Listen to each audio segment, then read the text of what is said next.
Hatid sundo yung mga yan eh. Pero hindi naman natin pwedeng itago yung mga anak natin forever, di ba? 5 sospek ang iniinalang may kagagawan sa paggagahasa at pagpatay sa Dalasal graduate na si Claudine Feliciano. Gusto ba sabihin, boss? Ayon sa mga otoridad, pinahirapan daw muna ang biktima bago ginahasa at tuluyang pinatay. Hindi ko alam, sabi nila, did she have enemies? May galit siya. Sabi ko, none that I know of. Ano ang nagtulak sa mga taong ito upang wakasan ang buhay ni Claudine sa isang karumal-dumal na krimen?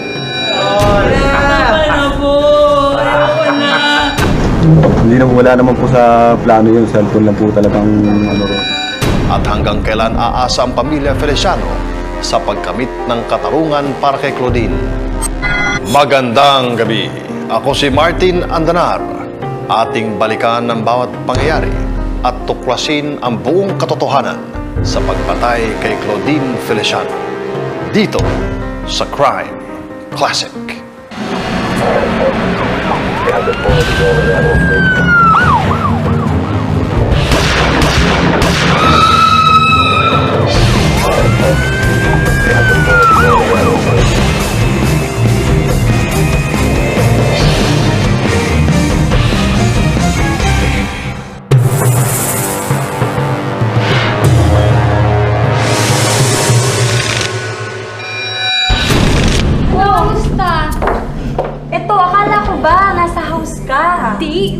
Para kina Tara, Myra at Claudine, isang ordinaryong gabi lamang ito.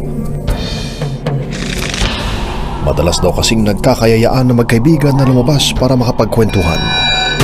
Ngunit lingid sa kanilang kaalaman, ang gabing ito na rin pala ang huling beses na makakasama nilang buhay ang kaibigang si Claudine. Punta tayo sa ATC. Makakabot tayo sa last full show. Okay. Okay, daanan kita within 30 minutes. O sige. Okay, bye. See you later. Bye. Gabi ng March 10, 2001, napagkasunduan ng magkakaibigang sina Tara, Myra at Claudine na magkita-kita sa isang mall sa Ayala, Alabang. Okay.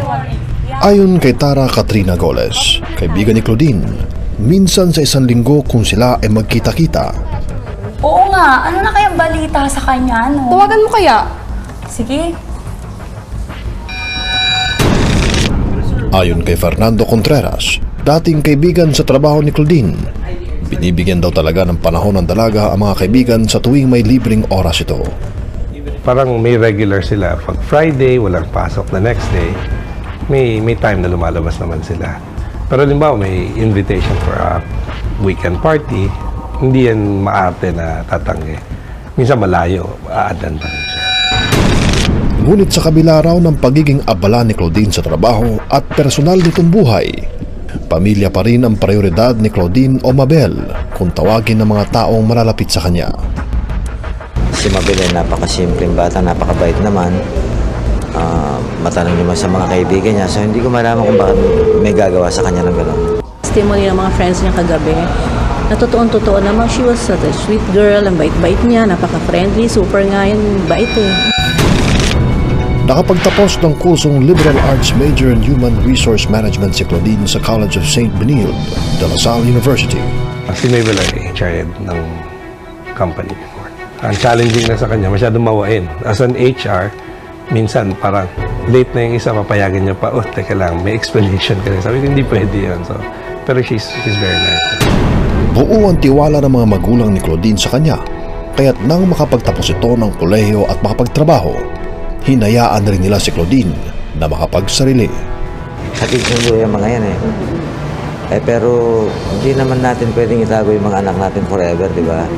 This time, medyo graduate na siya, ganyan. So parang binigyan ko na siya ng liberty na lumakad na rin na mag-isa. Kaya ang ginawa namin, we provided her with a car para sa feeling ko, mas mukhang safer sana yun.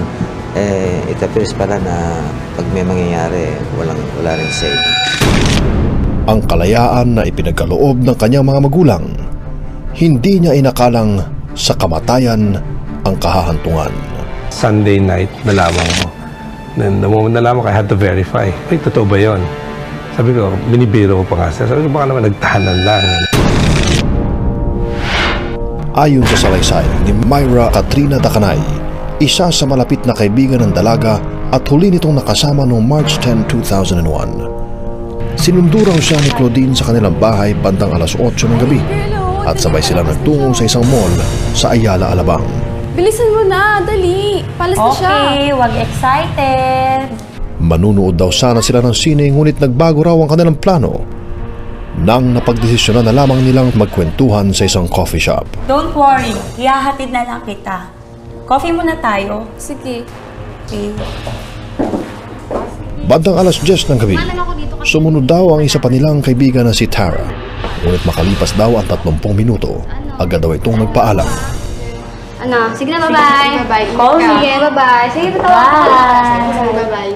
Dagdag ni Lipa, napagpasya na rin daw nila ni Claudine na umuwi na rin.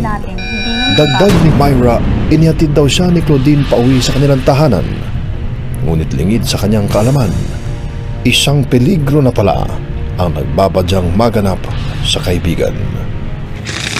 Ano ang mga naganap kay Claudine Feliciano noong gabi ng March 10, 2001? At sino-sino ang mga taong nasa likod ng kanyang madugong pagkamatay?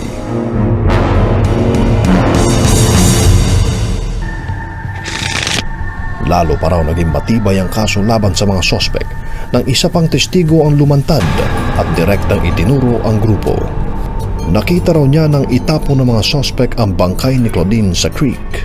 Na para daw may dinadump na isang bagay doon sa tulay ng mga kalalakihan.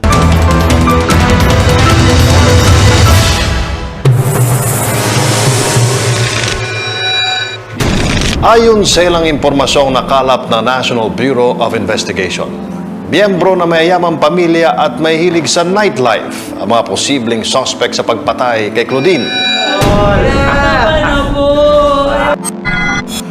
Maaring lulundin daw ang mga ito sa ipinagbabawal na gamot bago halayin si Claudine. Gusto ko baka sabihin, boss. Sino-sino ang mga taong ito at ano ang kanilang naging motibo upang wakasan ang buhay ng biktima sa isang madugong krimen. Linggo ng umaga noong March 11, 2001, isang hubot-hubad na bangkay ng isang babae ang natagpuan sa San Antonio Creek Hernandez Avenue, San Antonio Valley 3, Parañaque. Si dating SPO4 Glenn Tingson ang isa sa investigador na rumesponde sa lugar at unang nakakita sa bangkay. Akala namin parang lang, naitapon doon. Pero nung aming tingnan mabuti, ay napagtanto namin na tao pala. Nakataob siya, t-shirt niya, nakalilis na ganyan, na parang sando. Tapos all the way naked na siya, wala na suot. Parang nakagapos yung kamay niya. Hog-tied. Noong mga oras ding yon, nag-aalala na ang mga magulang ni Claudine dahil sa hindi pa ito umuwi simula nang umalis ito ng kanilang bahay. Ilang beses na raw nilang tinawagan ng cellphone ito, ngunit hindi raw nila ito makontak. Hanggang sa nagdesisyon ng mag-asawang Feliciano na i-report sa pulis ang pagkawala ng anak. Ayon kay SPO4 Feliciano, nang matanggap daw nila ang report ng pagkawala ni Claudine, hinikayat daw niya ang mag-asawang Feliciano na silipin ang bangkay na kanilang natagpuan. Dito tumambad sa kanila ang kalunos-lunos na sinapit ng kanilang anak na si Claudine. Sinamahan nga namin yung Mr. and Mrs. Feliciano doon sa Mission of Funeral Parlor at doon nga sa morgue ay naituro at nakilala nila, na-identify nila na yung bangkay ay si Claudine Feliciano.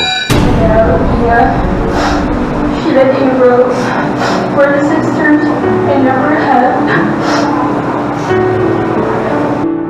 Agad na kumilos ang Parañaque Police upang tugisin ang mga taong nasa likod ng pagpatay kay Claudine.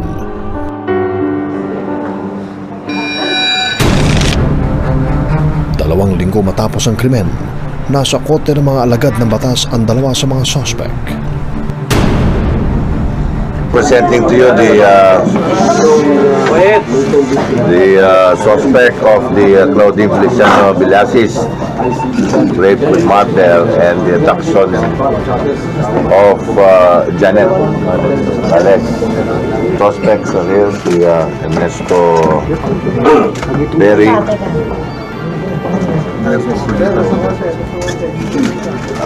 maraming pangalan ito isa, Suliso Bersosa, Jojo Burgos, alias Boy Tisoy, Nuevo Constancio. Kinilala ang mga sospek na sina Ernesto Berry Jr., 31 taong gulang, may asawa at isang welder sa Sucat, Muntinlupa. Ang kanyang pinsan na si Nieves Constancio alias Jojo Tisoy at Jojo Burgos. Siya raw ang nagsilbing mastermind ng pangahalay at pagpatay kay Claudine. Sila Jojo po. Anong pangalan? Jojo ano? Jojo Tisoy po. Tapos sino pa? Tapos sila Burog. Sino? Burog daw pong pangalan nun. Ilan ba kayo? 5 ho kami. Magkakasama talaga kayo. Bakit ito ginawa yan? Hindi naman, wala naman po sa plano yun. Cellphone lang po talagang ano ron. Ang tatlo pang itinuturong sospek, sina Danny Darden, Donardo Pagkalinawan alias Donald at isang alias Burog. Estilo raw ng grupo na mangharang ng mga babae sa kalsada upang nakawan. Katunayan, isang araw lang matapos may sagawa ng mga sospek ang pagpatay kay Claudine. Muli na naman daw kumilos ang grupo upang maghanap ng kanilang bagong biktima. Ngunit hindi raw ito pinahintulutan ng pagkakataon. Ang kanilang sanang muntik nang maging biktima, si Janet Bales. Si Janet rin ang naging susi sa pagkakadakip ng mga sospek. Ayon sa salaysay ni Janet Bales, 26 na taong gulang at isang empleyada, alas 3 na madaling araw ng March 12, 2001, habang nag-aabang daw siya ng jeep na masasakyan pauwi sa kanilang bahay, bigla raw may tumigil na itim na kotse sa kanyang harapan. Isang lalaki ang bumaba at pilit daw siyang hinahatak papasok sa loob ng sasakyan. Ano po kailangan niyo? Sino kayo? Tulong! Saklalo! Sino kayo? Tulong! Ilang tao raw ang nakakita sa pangyayari. Kaya't sa pagmamadali ng mga sospek, agad daw tumakas ang mga lalaki at inagaw ang itim na bag ni Janet. Agad na nagtungo si Janet sa police station upang i-report sa polis ang insidente. Dito inilarawan niya ang itsura ng lalaki na humarang sa kanya. Si Jeremy De La Rosa ang isa sa mga nakasaksi ng gabing iyon. Siya ang nakapagbigay ng plate number ng sasakyan na humarang kay Janet. Agad daw siyang sumigaw ng hoy nang makita raw niya ang nangyayari kay Janet. Mabilis daw ang mga pangyayari, kaya ang plate number na URN 855 ng itim na kotse lang ang kanyang natatandaan.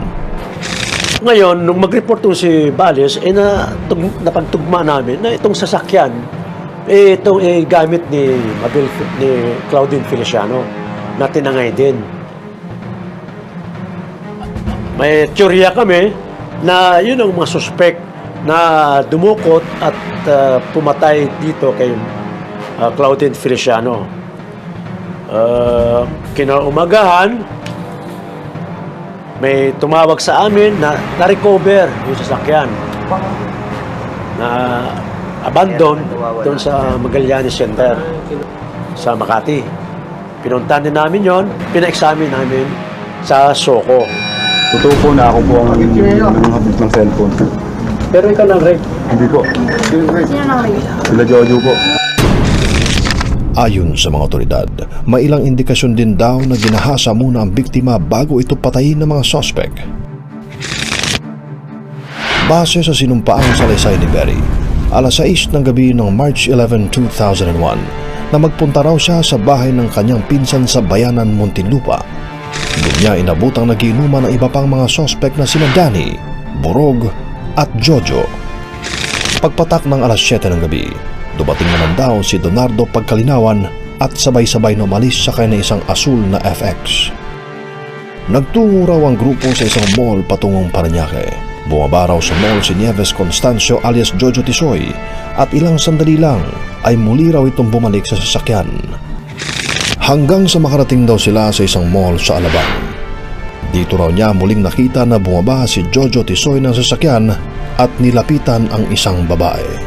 Pagkahatid kasi ni Claudine sa kaibigan nitong si Myra, muli itong bumalik sa Alabang at ipinarada ang sasakyan sa parking lot ng mall. Dito na siya natsyempohan ng grupo ni na Jojo Tisoy. Tinutukan daw ng patalim ni Jojo Tisoy si Claudine at pilit na ipinasok sa loob ng sasakyan. Si Danny at Jojo Tisoy naman ang sumakay sa sasakyan ng babae. Habang sina Ernesto Berry, Donardo at Burog ang nakasakay sa FX. Sinundan nila ang itim na kotse papuntang Las Piñas at tumuloy sa isang bahay sa Better Living Subdivision sa Parañaque. Bahay raw ito na pagmamay-ari ni Jojo Tisoy. Dinala siya rito sa lugar sa Parañaque at pinagtulungan, halan niya ng pinagsamantalahan. At pagkatapos pinatay niya.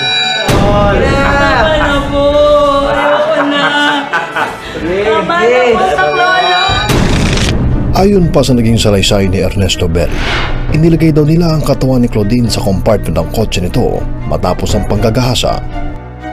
Wala na raw itong buhay at pang-ibabang damit. Nagtungo raw ang grupo sa isang creek sa Parañaque at dito na pagkasunduan na raw nilang itapon ng bangkay ni Claudine.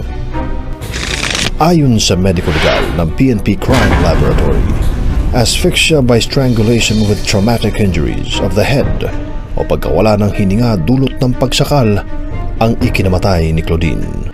Parang may malaking magaang ulo, saka parang mukha niya mayroong tama at ang ulo niya parang may tama rin na siguro kagagawa ng isang matigas at matalas na bagay. Lalo pa raw naging matibay ang kaso laban sa mga sospek nang isa pang testigo ang lumantad at direktang itinuro ang grupo. Nakita raw niya nang itapo ng mga sospek ang bangkay ni Claudine sa creek. Mag-uumaga na itong na para daw may dinadump na isang bagay doon sa tulay ng mga kalalakihan. Ngayon, yung informant natin na hindi nagpabanggit ng pangalan kundi alias lang, nakilala niyang isa na doon, yung si Tisoy. Yun daw ang isa doon sa nakilala. At pagkatapos daw, nung umaga na hindi pa natagpuan ng mga kinaukulan yung bangkay, at marami nang nag-i-standby, ito din daw Tisoy na ito at nagtanong, patay na ba? March 29, 2001, nahuli si Ernesto Berry sa tramo site Bayanan, Muntinlupa City. Samantalang sa Quezon Province naman natunton ng mga otoridad si Nieves Constancio alias Jojo Tisoy. Naaresto rin si Donardo Pagkalinawan na itinurong kasama ni Berry. Habang bigo ang kapulisang maaresto, ang dalawa pang sinasabing sangkot sa krimen na sina Danny Darden at Alejandro Versosa. Sa pagkakaugnay ng bawat pangyayari, isa-isang natukoy ng mga otoridad ang mga taong nasa likod ng krimen. Ano ang nag-aantay na pag-asa para sa mga kaanak ni Claudine upang tuluyan nilang makamit ang hustisya? Habang isinasagawa ang paglilitis sa korte, itinanggi ni Ernesto Berry ang kanyang naging salaysay. Sa palagay ko, kaya naman siya bumaliktad dahil nga yung gusto niya ay maging state witness siya.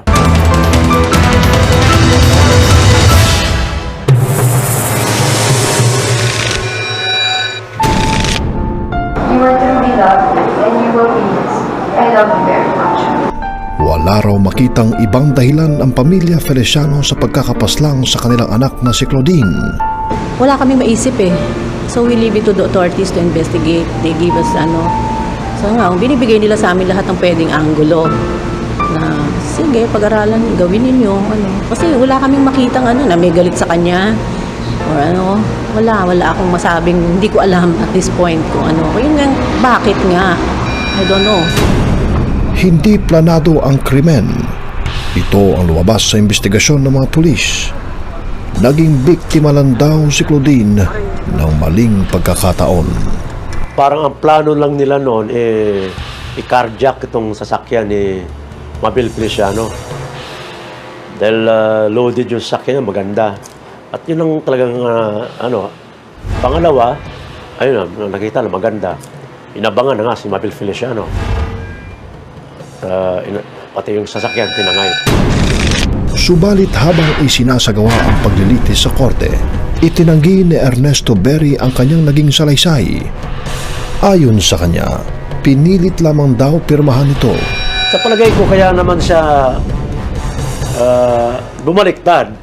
Dahil nga, yung gusto niya, maging state witness siya.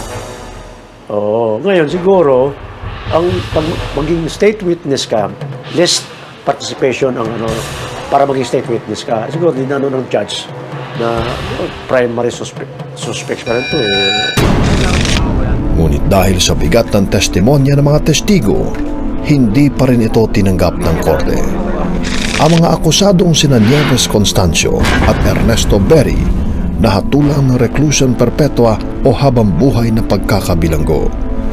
Pinagbabayad din sila ng kabuuang danyos na 200 at 45,000 piso para sa pamilya ng biktima. Samantala, pinawalang sala naman si Donardo Pagkalinawan dahil na rin sa kawalan ng sapat na ebidensyang magsasangkot sa kanya sa panggagahasa at pagpaslang kay Claudine. Patuloy naman ang bisa ng warrant of arrest para kina Danny Darden at alias Burog na hanggang sa ngayon ay patuloy pa ring pinaghahanap ng mga alagad ng batas. Nakakulong man ngayon ang dalawa sa mga suspect. Nainiwala ang pamilya Feliciano na hindi pa sarado ang kaso ni Claudine. Patuloy daw silang lalaban at maghahanap ng mga ebidensya upang tuluyang managot ang mga taong may kinalaman sa krimen. Magandang gabi. Ako po si Martin Andanar. Hanggang sa susunod na pagbabalik tanaw at pagtuklas ng katotohanan. Dito sa Crime Classic.